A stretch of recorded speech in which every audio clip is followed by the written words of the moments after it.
खान साहब ने बयान दिया है जयाप्रदा चुनाव लड़ने में, इस बारे में आप क्या कहें? देखिए, आज़म खान जी का जो बयान आया है जयाप्रदा जी के लिए, उन्होंने बड़े ही घटिया अल्फाज का इस्तेमाल किया है उनके लिए। तो ना तो हमारा इस्लाम इस चीज़ की इजाज़त देता कि किसी इंसान के जो इस तरीके के अल्फाज उसके शान में कहे जाएं जिससे जो है उसकी दिल शिकनी हो और जो है पूरे मुल्क के अंदर एक माहौल ख़राब होने का अंदेशा हो। इस्लाम भी इस चीज़ की इजाज़त नहीं देता और हमारा हिंदुस्तान भी इस चीज़ की इजाज़त नहीं देता। तो आज़म खान जी को चाहिए जयाप्रदा जी से माफ़ी मांगे और अपने अल्फाज जो उन्होंने कहे हैं अपने अल्फाज वापस लें और जो है इस मुल्क के भाईचारे को बनाए रखें।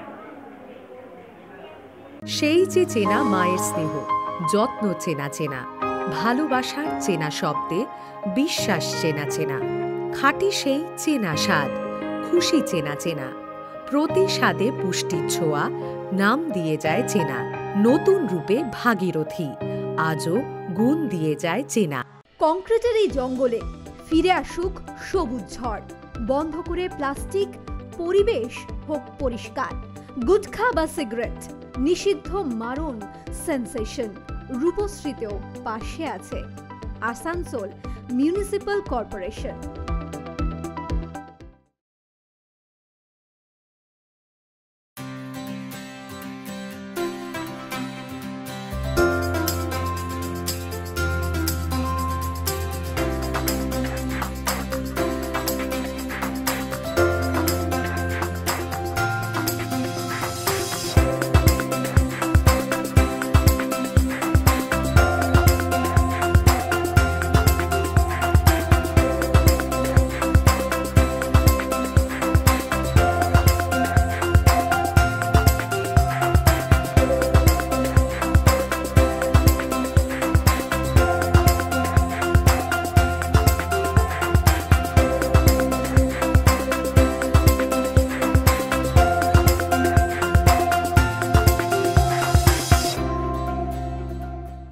আরও খবরের আপডেট পেতে সাবস্ক্রাইব করুন আমাদের ইউটিউব চ্যানেলটি আর বেল আইকনে ক্লিক করুন নোটিফিকেশনস পেতে।